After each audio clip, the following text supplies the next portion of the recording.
নমস্কার, আমি বোধসত্ত্ব খান চলে এসেছি সহজ শেয়ার বাজারের আরেকটি নতুন এপিসোড নিয়ে। প্রিয় বন্ধুরা, আশা করি সবাই ভালো আছেন এবং সুস্থ আছেন। তবে বিনিয়োগকারীরা যে মন খারাপ নিয়ে গত কয়েক মাস ধরে চলছেন, আজকেরও তো আর ব্যতিক্রম হয়নি। আতঙ্ক ডেফিনেটলি বাজারে রয়েছে। আজকে যেটা দেখলাম যে এতদিন ধরে যে 22,800 মায়া নিফটি কাটিয়ে উঠতে পারছিল না, সেই মায়া আজকে ত্যাগ করে নিফটি 22,800 থেকে শটান নেমে দাঁড়িয়েছে 22,553.35 পয়েন্টে। তার মানে এটা দাঁড়াচ্ছে যে আমরা কি সাপোর্টের কথা বলি, কি রেজিস্ট্যান্সের কথা বলি, আপাতত বাজার কোনোভাবেই মনে করছে না যে কোনো জায়গায় এখন এখন সাপোর্ট আসবে। রেজিস্ট্যান্সের কথা বরং অনেক বেশি প্রাসঙ্গিক, কিন্তু সাপোর্ট আপাতত যেটা বোঝা যাচ্ছে যে মার্কেটের নামতে ইচ্ছা হয়েছে, মার্কেট নিচে নেমে চলেছে। ঠিক একইভাবে আমরা যে ঘটনাগুলো দেখেছিলাম যখন বুল মার্কেট ছিল, অর্থাৎ এখনো আছে লং টার্ম বুল মার্কেট ট্রেন্ড, কিন্তু যে 2023-24 সেই সময় যে রোডিং বুল মার্কেট ছিল, এমনকি সেপ্টেম্বর অবধি যখন নিফটি সেন্সেক্স দুটোই তার লাইফ হাই অবধি উঠেছিল, সেই সময় বিভিন্ন স্টকে কেন নিয়মিত হারে উত্থান হচ্ছিল সেইটাও যেরকম ব্যাখ্যা করা খুব মুশকিল হয়ে গিয়েছিল, ঠিক এখনো কিন্তু প্রত্যেকটা শেয়ারে কেন পতন আসছে সেটা প্রত্যেক দিন বারবার করে বিনিয়োগকারীদের কাছে ব্যাখ্যা করাটাও কিন্তু ভীষণ ডিফিকাল্ট হয়ে পড়ছে, কারণ কোনো ব্যাখ্যাই এখন গ্রহণযোগ্য মনে হচ্ছে না। খেয়াল করে দেখুন তো, যে বড় বড় স্টকসগুলো রয়েছে সেই স্টকসগুলোতে যদি সুবিশাল পতন আসতে পারে, সেখানে আজকে নিফটি 100-এর বিভিন্ন স্টকসগুলো আমরা দেখব যেগুলো গত কয়েক মাস ধরে নিয়মিত হারে পতন দেখে চলেছে, এবং এটাও ইন্ডিকেট করে যে যতই ভালো কোম্পানি হোক না কেন, চড়া ভ্যালুয়েশনে ট্রেড করলে এবং যদি বিয়ার ফেজের মধ্যে মার্কেট ঢুকে যায়, সেক্ষেত্রে বড় কোম্পানির শেয়ারগুলোকেও কিন্তু ছেড়ে কথা বলে না শেয়ার বাজার। আজকে যদি ডলার দেখেন, ডলারের সঙ্গে যদি টাকা সম্পর্কে দেখেন, আবার টাকা 7 পয়সা দুর্বল হয়েছে আজকের শেষ পর্যন্ত। ডলার যেটা, সেই ডলার কিন্তু মানে লাস্ট যেটা ট্রেডেবল ভ্যালু ছিল সেটা দাঁড়িয়েছিল 86 টাকা 72 পয়সা, অর্থাৎ গতকালে মানে আগের দিন অর্থাৎ শুক্রবারের তুলনায় কিন্তু আবার ডলার শক্তিশালী হয়েছে বা টাকা দুর্বল হয়েছে।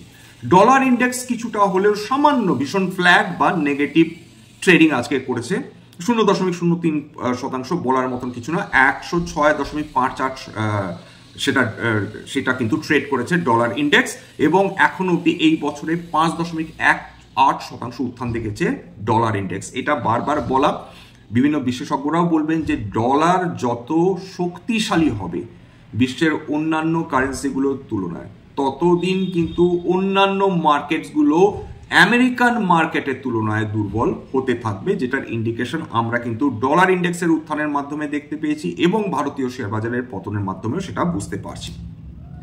সোনার দাম কি অবস্থা খেয়াল করে দেখুন, যে সোনা সেইটা 86,000 টাকা প্রতি 10 গ্রাম ট্রেড করছে 24 ক্যারেট। এটা আমি এমসিএক্স থেকে ডেটাটা নিয়েছি, এবং 4 এপ্রিলের ফিউচার যেটা এক্সপায়ারি, সেই ডেটের আমি গোল্ড ফিউচার্সের কথাই বলছি। অর্থাৎ সোনা অগ্নিমূল্য। শেয়ার বাজারে বিনিয়োগকারীরা বিনিয়োগ করতে ভয় পাচ্ছেন, কারণ যে দামেই তারা বিনিয়োগ করছেন সেখান থেকেই দেখা যাচ্ছে আরো নিচে তার দাম চলে যাচ্ছে। খুব স্বাভাবিকভাবে বিভিন্ন বিনিয়োগকারীরা কিন্তু বিব্রত হয়ে রয়েছেন। এই প্রসঙ্গে একটা কথা বলি, আজকে মানে বিভিন্ন যে কমেন্টসগুলো বা মন্তব্যগুলো পাচ্ছি, বিশেষ করে একজন ভদ্রলোক তিনি তো লিখেছেন তিনি 10 বছরের ওপর এশিয়ান পেন্টসে বিনিয়োগ করেছেন, তা সত্ত্বেও তার 1,000 টাকা কিভাবে লস হচ্ছে সেটা আমি বুঝতে পারছি না। হতে পারে যে তিনি প্রত্যেক বছর বা প্রত্যেক মাসে কিছুটা করে বিনিয়োগ করেছেন, কারণ এশিয়ান পেন্টসের যে পতন মোটামুটি গত 8-9 মাস ধরে সর্বাধিক পতন হয়েছে, কিন্তু এশিয়ান পেন্টস গত 10 বছরে কিন্তু দারুণ ওয়েলথ ক্রিয়েট করে দিয়েছিল বিনিয়োগকারীদের, যদি ডেটা দেখেন। সেই জন্য একটু কনফিউশন হচ্ছে যে এক্স্যাক্টলি এশিয়ান পেন্টসে যদি কেউ 10 বছর বিনিয়োগ করে থাকেন হিসেব মতো, তার কিন্তু নেগেটিভে থাকার কথা না, যদিও তিনি এক্সপ্লিসিটলি বলেননি। এ ব্যাপারে কোনো সাজেশন বা রিকমেন্ডেশন বা অ্যাডভাইস দেওয়ার কোনো প্রশ্ন নেই, কিন্তু এইটুকুনি তো আমরা ডেফিনেটলি এশিয়ান পেন্টস কোম্পানি কেমন সেটা নিয়ে তো ডেফিনেটলি আলোচনা করতে পারি। এশিয়ান পেন্টস একটি দুর্দান্ত কোম্পানি, কিন্তু একটি দুর্দান্ত কোম্পানি, ভারতবর্ষের অন্যতম সেরা কোম্পানি, ভারতবর্ষের blue chip of the blue chip companies হওয়া সত্ত্বেও একটা কোম্পানির স্টকের দাম, একটা কোম্পানি ভালো হবে মানেই দুর্দান্ত দৌড়াবে এমন কোনো কথা নেই। সেক্ষেত্রে তার কারণগুলো এখানে মাথায় রাখতে হবে যে এশিয়ান পেন্টস ভারতবর্ষের মার্কেটে সর্বাধিক মার্কেট শেয়ার নিয়ে বসে রয়েছে ভারতবর্ষের 1 নম্বর পেন্টস কোম্পানি, এবং তার নেটওয়ার্ক চ্যানেল, তার ডিস্ট্রিবিউশন চ্যানেল আউটস্ট্যান্ডিং, এবং বিশেষ করে ডিস্ট্রিবিউশন এবং নেটওয়ার্কের দিক থেকে এশিয়ান পেন্টস ভারতবর্ষের 1 নম্বর কোম্পানি। তার ধারে কাছেও আসে না অন্যান্য কোম্পানি। এর আগেও আলোচনা করেছিলাম হিন্দুস্তান ইউনিলিভার এবং এশিয়ান পেন্টসের তুলনা করেছিলাম, সেখানেও দেখিয়েছিলাম যে এশিয়ান পেন্টস কিভাবে তাদের ডিলারদের কাছে দিনের মধ্যে 3বার তাদের মাল পৌঁছে দেওয়ার ক্ষমতা রাখে। সেই জায়গাটায় Hindustan Unilever more or less approximate, এখন চেঞ্জ ডেফিনেটলি হতে পারে, ভেরিয়েবলস আসে, সেখানে হয়তো সপ্তাহে 3বার বা 4বার এই জায়গাটায় পার্থক্য হয়ে যায়। এশিয়ান পেন্টস নিঃসন্দেহে ভারতবর্ষের অন্যতম সেরা কোম্পানি, সেই ব্যাপারে সন্দেহ নেই। কিন্তু বর্তমানে যেটা দাঁড়িয়েছে যে যদি কোনো কোম্পানি ডুইন্ডলিং মোড থাকে, অর্থাৎ তার মোড অফ সেফটি যদি ডুইন্ডল করে, যদি অযাচিত কম্পিটিটর বাজারে চলে আসে যে তাকে চ্যালেঞ্জ করছে, তার সমমানের প্রোডাক্ট দিচ্ছে অ্যাট এ ডিসকাউন্ট, সেখানে একটা ডিসরাপশন সৃষ্টি করছে, সেক্ষেত্রে এই ধরনের কোম্পানিগুলোতে ইউজুয়ালি হঠাৎ করে এতদিন যে মোড অফ সেফটিটা ছিল সেটাতে যদি ক্রমাগত আঘাত আসতে থাকে, খুব স্বাভাবিকভাবে সেই কোম্পানিটার প্রতি সেখানে কিন্তু একটু হলেও কারেকশন আসে, এবং এশিয়ান পেন্টস খুব স্বাভাবিকভাবে গত 1 বছর ধরে দারুণ কারেকশন দেখেছে। কোম্পানি হিসাবে আউটস্ট্যান্ডিং, কিন্তু শেয়ার আউটস্ট্যান্ডিং নাও হতে পারে, কারণ এটা একটা ম্যাচিওর কোম্পানি। যেহেতু অলরেডি ভারতবর্ষের সবচেয়ে বেশি মার্কেট শেয়ার দখল করে রয়েছে, এশিয়ান পেন্টসের পক্ষে ফার্দার মার্কেট শেয়ার বাড়ানোটা কিন্তু অনেক বেশি কষ্টকর, বরঞ্চ তার মার্কেট শেয়ার কমে যাওয়ার সম্ভাবনাটাই বেশি থাকে। কমবেই এমন কোনো গ্যারেন্টি নেই, বা বাড়বে না এমনও কোনো গ্যারেন্টি নেই, কিন্তু ইউজুয়ালি একটা মার্কেটেরও তো একটা স্যাচুরেশন পয়েন্ট আছে, যে জায়গায় দাঁড়িয়ে একটা কোম্পানির তার সে কতখানি তার পণ্য বেচবে সেটারও তো একটা স্যাচুরেশন পয়েন্ট রয়েছে। এটা একটা ম্যাচিওর কোম্পানি, তার গ্রোথ আউটস্ট্যান্ডিং গ্রোথ হবে এরকম ভেবে নেওয়াটা উচিত না বা কাম্য নয়। তার কারণ এশিয়ান পেন্টসের মতন কোম্পানি ইউজুয়ালি স্টেবিলিটি দেয়, ইউজুয়ালি 7 থেকে 10%-এর মধ্যে গত কয়েক বছর বা 10-12 বছরও যদি দেখেন 7 থেকে 10%-এর মধ্যে এদের গ্রোথ থাকে। যে কোনো ম্যাচিওর কোম্পানি, বিশেষ করে ফাস্ট মুভিং কনজিউমার গুডসের যে সেরা কোম্পানিগুলো, কি নেসলে বলুন, কি হিন্দুস্তান ইউনিলিভার বলুন, কি আইটিসি বলুন, কি ব্রিটানিয়া বলুন, কি ম্যারিকো বলুন, কি ডাবর বলুন, সমস্ত কিছুতে কিন্তু এরা যেহেতু ম্যাচিওর কোম্পানি, এদের যেহেতু অলরেডি এদের যতখানি সম্ভব মার্কেট শেয়ার নেওয়ার ক্ষমতা ছিল সেটা অলরেডি তারা সেই জায়গায় পৌঁছে গেছে। সুতরাং এখন যে গ্রোথ হবে সেটা কিন্তু আউটস্ট্যান্ডিং গ্রোথ হবে না, কিন্তু এরা ডেফিনেটলি বিনিয়োগকারীদের পোর্টফোলিওতে একটা স্টেবিলিটি দেয়, অর্থাৎ মার্কেট পড়লে এরাও পড়বে, কিন্তু এরা অন্যান্য স্টকের তুলনায় অপেক্ষাকৃত অনেকটা কম পড়ার সম্ভাবনা থাকে, অন্তত ভারতবর্ষের শেয়ার বাজারের ইতিহাস তাই বলে। এইবার যেটা প্রবলেম দাঁড়াচ্ছে যে তাহলে বিনিয়োগকারীরা ডেফিনেটলি এখন দ্বিধাগ্রস্ত রয়েছেন, মার্কেট কোনো সাপোর্ট পাচ্ছে না, মার্কেট নিচে নেমে চলেছে। আজকে তো নিফটিতে পতন এলো, কেবল নিফটিতে পতন এলো না, অধিকাংশ সেক্টরেই পতন এসেছে, কেবল অটো এবং এফএমসিজি সেক্টর ছাড়া অধিকাংশ সেক্টরেই পতন এসেছে। সবচেয়ে বেশি পতন এসেছে কিন্তু ইনফরমেশন টেকনোলজি সেক্টর। এইবার দাঁড়াচ্ছে যে তাহলে বিনিয়োগকারীরা যাবেন কোথায়, তাহলে বিনিয়োগকারীরা করবেনটা কি, এটা কিন্তু মারাত্মক বড় প্রশ্ন দাঁড়াচ্ছে।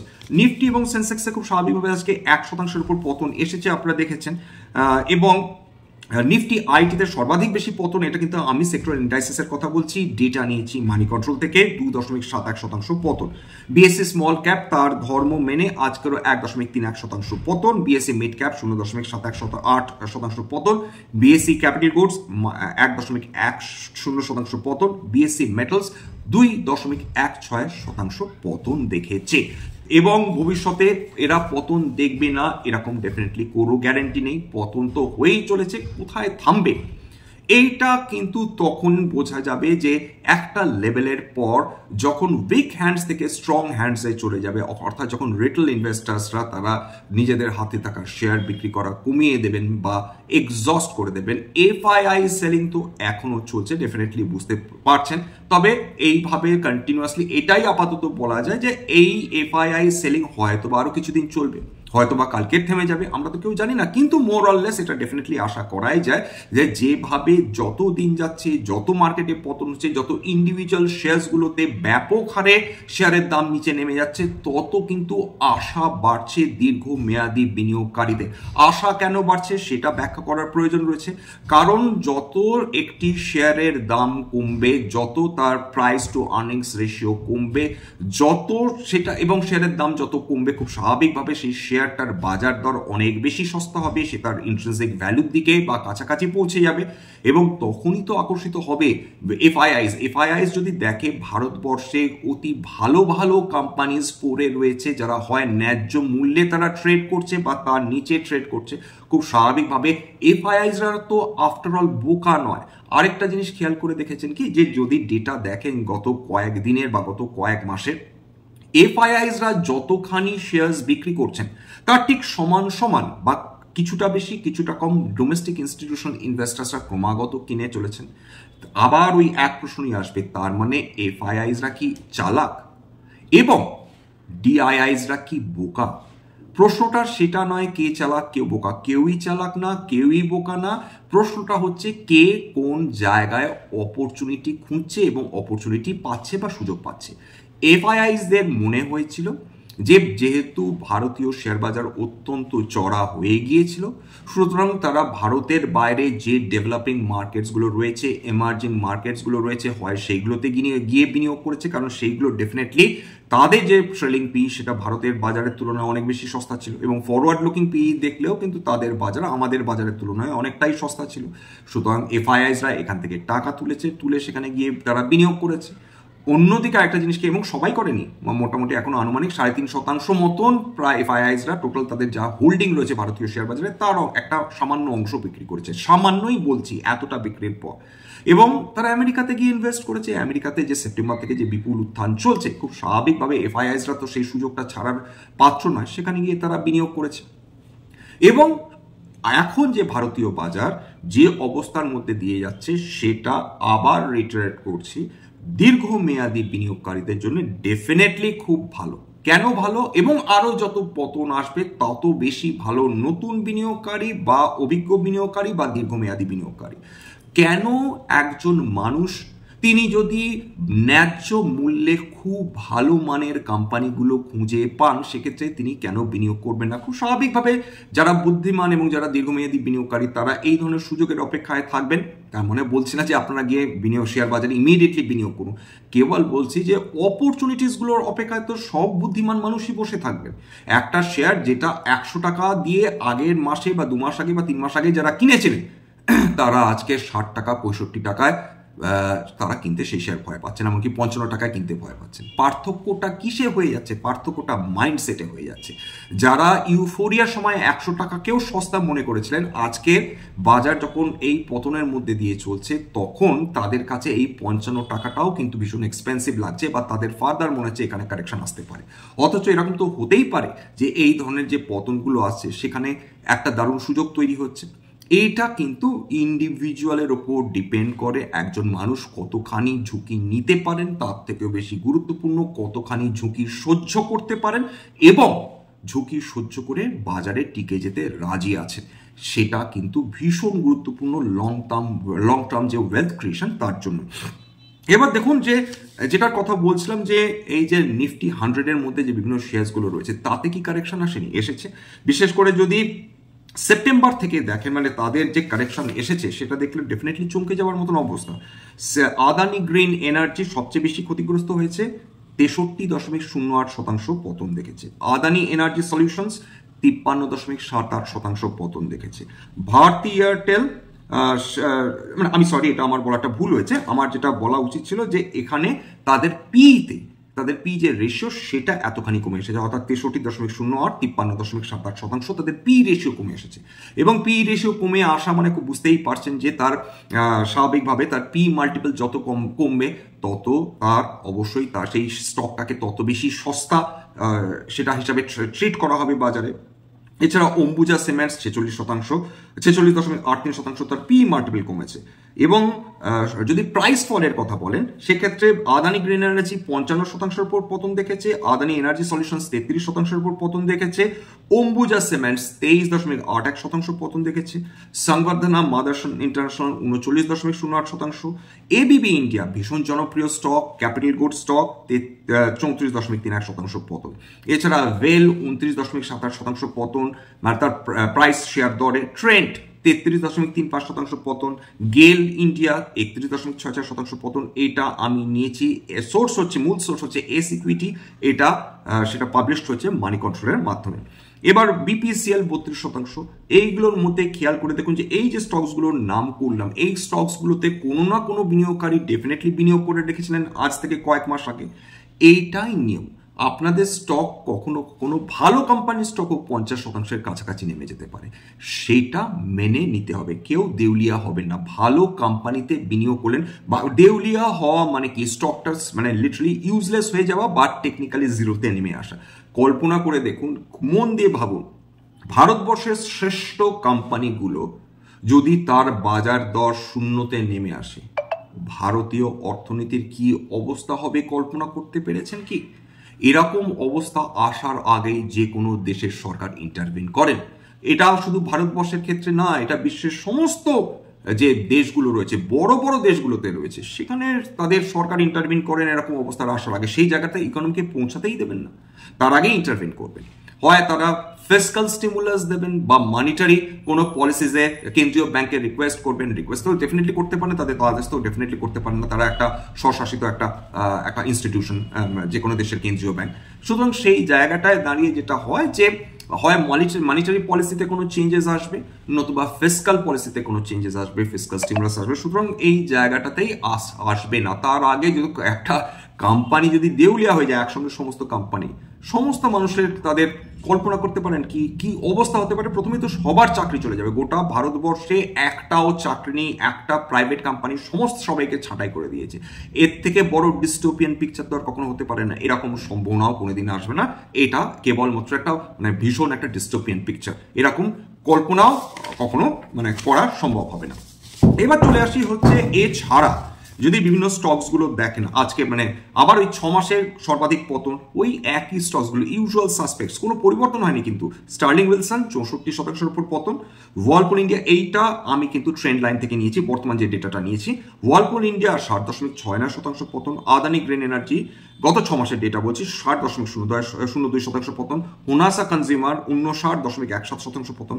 কির্লোস্কার অয়েল ইঞ্জিনস 57.34% পতন। আইটিআই লিমিটেড, মনে আছে আইটিআই মাত্র 2 মাসের মধ্যে স্টক সেটা ডাবল করে দিয়েছে বিনিয়োগকারীদের, আজকে 53.74% পতন মাত্র মানে বিগত কয়েক মাসে, 2 মাস কি 3 মাসে। টানলা প্ল্যাটফর্মস 51.29% পতন।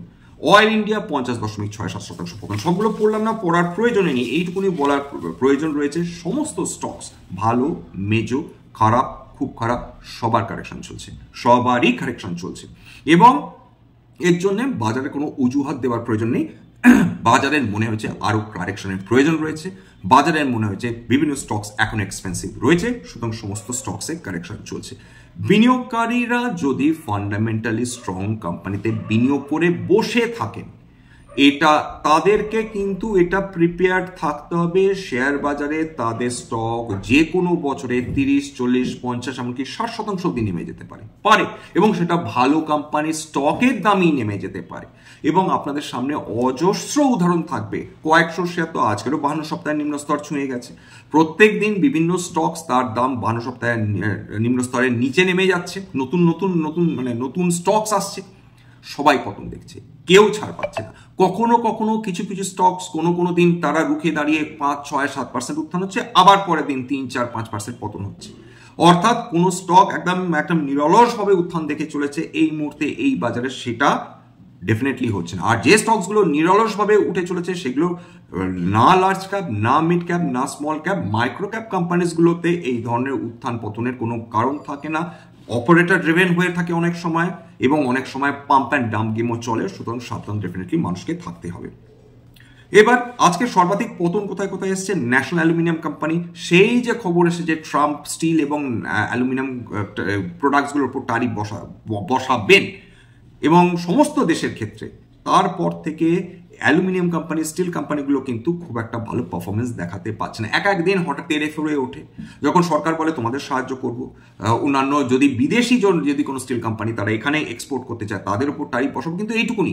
আদারওয়াইজ যে হাসি খুশি অবস্থাটা স্টিল মানে বিভিন্ন মেটাল সেক্টরের মধ্যে ছিল, সেটা কিন্তু নেই। আইটি সেক্টর আজকে ব্যাপক হারে পতন দেখেছে, ইনফোএজ 5% উপর পতন, এলটিআই মাইন্ডট্রি 4.74% পতন, এলটি টেকনোলজি 4.64% পতন, স্টিল অথরিটি অফ ইন্ডিয়া 4% উপর পতন, এছাড়া হুডকো 4% উপর পতন, তাছাড়া Escorts, Kubota, Indian Hotels, Wipro, Angel One, Vedanta, Oil India, JSW Energy, জোম্যাটোর মতন কোম্পানিগুলো 3 থেকে 4%-এর মধ্যে পতন দেখেছে। যে কোনো দিন যে কোনো স্টক যে কোনো সেক্টর পতন দেখতে পারে, বিশেষ করে পতনমুখী বাজারে।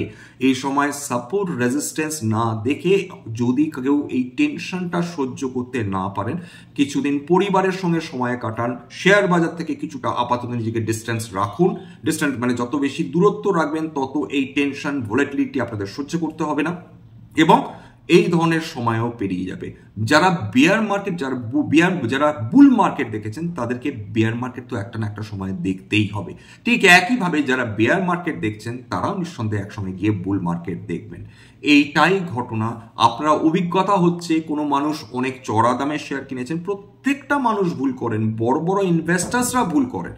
তো মানুষের পোর্টফোলিওতে তার যদি একটা পোর্টফোলিও অফ শেয়ার্স থাকে তার মধ্যে কয়েকটা কোম্পানি যে ভালো করবে না এটাই স্বাভাবিক, এটা মেনে নিতে হবে। কিছু কোম্পানি তো ডেফিনেটলি তাদের লস করাবে, এটাও মেনে নিতে হবে। এবং বহু বিনিয়োগকারী তারা ভুল করেছেন। রাকেশ ঝুনঝুনওয়ালার মতন বিদগ্ধ বিনিয়োগকারী, তিনি এক সময় ডিএইচএফএল একদিনে প্রায় 50%-এর উপর পতন হয়েছিল যখন সেই কেলেঙ্কারির সামনে এলো। তারপরও রাকেশ ঝুনঝুনওয়ালা সেই 50% পতনের পরও বিনিয়োগ করেছিলেন, সেখান থেকেও পরে তিনি বিপুল লসে সেই ডিএইচএফএল এর শেয়ার বিক্রি করে দিতে বাধ্য হন। এরকম একবার নয়, তিনি নিজে মুখে স্বীকার করেছেন যে বহুবার তিনি এরকম ভুল করেছেন, কিন্তু তিনি তার ভুল থেকে শিক্ষাও নিয়েছেন। এবং তিনি এটাও বলেছেন সমস্ত স্টক একসঙ্গে পারফর্ম করতে পারে না। সবাই ওই একই কথা বলবেন। যদি 10টা স্টক আপনার পোর্টফোলিওতে থাকে, খুব যদি আপনি দীর্ঘমেয়াদী সময় হোল্ড করে রাখেন, হতে পারে তার মধ্যে 3টে স্টক একবারেই নষ্ট হয়ে গেল। এবং যে 7টা স্টক যদি ভালো করে, মনে রাখতে হবে যে সমস্ত, এটা আমার কথা না, নামি দামি বিনিয়োগকারীরা বলছেন একটা স্টক আপনার জীবনে, একটা স্টকেই আপনার জীবনে ওয়েলথ ক্রিয়েশন সম্ভব, একটা মাত্র স্টকে। এবং তার জন্য অবশ্যই প্রপার অ্যাসেট অ্যালোকেশন করতে হবে। একটা স্টকে আমি 10,000 টাকা বিনিয়োগ করলাম, একটা স্টকে 100 টাকা বিনিয়োগ করলাম, তাহলে তো হবে না। সুতরাং সেইটা আপনাদের ফিনান্সিয়াল অ্যাডভাইজারের সঙ্গে আলোচনা করে দেখবেন যে আপনারা কি করতে পারেন। এরপর চলে আসি হচ্ছে আন্তর্জাতিক বাজারে ক্রুড অয়েল খুব একটা মাথাচাড়া দিচ্ছে না, বা $80 অনেকটাই নিচে নেমে গেছে। কিছু যেমন WTI ব্রেন্ট $70.58 প্রতি ব্যারেল ট্রেড করছে, ব্রেন্ট ক্রুড $74.58 ট্রেড করছে, মার্বান ক্রুড $76.94 ট্রেড করছে, WTI মিডল্যান্ড $72.15 ট্রেড করছে, ওপেক বাস্কেট $78.19 ট্রেড করছে। অর্থাৎ $80 নিচেই কিন্তু সমস্ত ক্রুড বাস্কেটসগুলো রয়েছে যারা ট্রেড করছে। অর্থাৎ এই মুহূর্তে ভারতবর্ষের অন্তত আন্তর্জাতিক বাজারে তেলের দাম নিয়ে খুব একটা যে সমস্যা রয়েছে এমনটি নয়। হ্যাঁ, টাকা নিয়ে ডলারের তুলনায় এই পতন সমস্যা রয়েছে, তাতে আমাদের ইম্পোর্টের মারাত্মক অসুবিধা হয়, জিনিসপত্রের দাম বাড়ে। এইটাই আপাতত ওয়েট করতে হবে, ধৈর্য ধরে এই সময়টুকু পার করতে হবে। এইটাই যারা সাহসী বিনিয়োগকারী তারা ডেফিনেটলি এই সময় সুযোগ খুঁজে তারা তাদের মতন হয়তো বা স্টকে বিনিয়োগ করবেন। যারা এতটা রিস্ক নিতে ইচ্ছুক না তারা হয়তো সাইড লাইনসে বসে থাকবেন, এবং সেটাই ভালো। শর্ট টার্ম ট্রেডার্সদের জন্য এই ধরনের মার্কেটগুলো একটু ডিফিকাল্ট হয়ে যায়, এবং খুব স্বাভাবিকভাবে ফিউচার্স এবং অপশনসেও দেখবেন যে রিস্ক তো ডেফিনেটলি অনেক বেশি। এই সময় বিভিন্ন যে অপশনসের ভ্যালু সেটা মারাত্মকভাবে বেড়ে যেতে থাকে, এইটা একটা প্রবলেম হয়ে দাঁড়ায়। যাই হোক, কোনো রিকমেন্ডেশন সাজেশন তো ডেফিনেটলি নয়। আজকের স্ট্যান্ডার্ড ডিসক্লোজার যে কোম্পানিগুলো নিয়ে আলোচনা করলাম, হতে পারে তার মধ্যে কয়েকটা কোম্পানিতে আমার বা আমার পরিবারের বিনিয়োগ থাকলেও থাকতে পারে। ভবিষ্যতে আমরা যদি নতুন করে কিনি বা বিক্রি করি তাহলে কিন্তু আগাম বিজ্ঞপ্তি দিয়ে কিনতে বা বিক্রি করতে পারবো না। স্ট্যান্ডার্ড ডিসক্লেমার, এটা কেবলমাত্র একটা এডুকেশনাল চ্যানেল। বাঙালি বিনিয়োগকারীদের ইনভেস্টার অ্যাওয়ারনেস বৃদ্ধির জন্য এখানে কোনো ধরনের কোনো শেয়ারের buy sell recommendation, suggestion, advice বা ইনফ্লুয়েন্স করা হয় না। আমার কথা শুনে যদি কোনো শেয়ারের সম্বন্ধে আপনারা বাই সেলের সিদ্ধান্ত নেন, সেক্ষেত্রে আপনারা ক্ষতির মুখে পড়তে পারেন। সুতরাং সবসময় একজন সেবি রেজিস্টার্ড ইনভেস্টমেন্ট অ্যাডভাইজারের পরামর্শ নেওয়ার চেষ্টা করবেন। সেক্ষেত্রে আপনারা উপকৃত হলেও হতে পারেন, অথবা নিজের ডিউ ডিলিজেন্স করার চেষ্টা করবে। এছাড়া সবার শেষে যেটা বলে থাকি, যদি এই ধরনের এপিসোড সত্যি আপনাদের ভালো লাগে, প্লিজ একটা লাইক দেবেন, প্লিজ সাবস্ক্রাইব করবেন, এবং যদি সত্যি মনে হয় এই ধরনের এপিসোড আমাদের বাঙালি ভাই বোনদের কাজে লাগছে, প্লিজ নিজে গ্রুপে শেয়ার করে দেবেন। আজকের জন্য নমস্কার।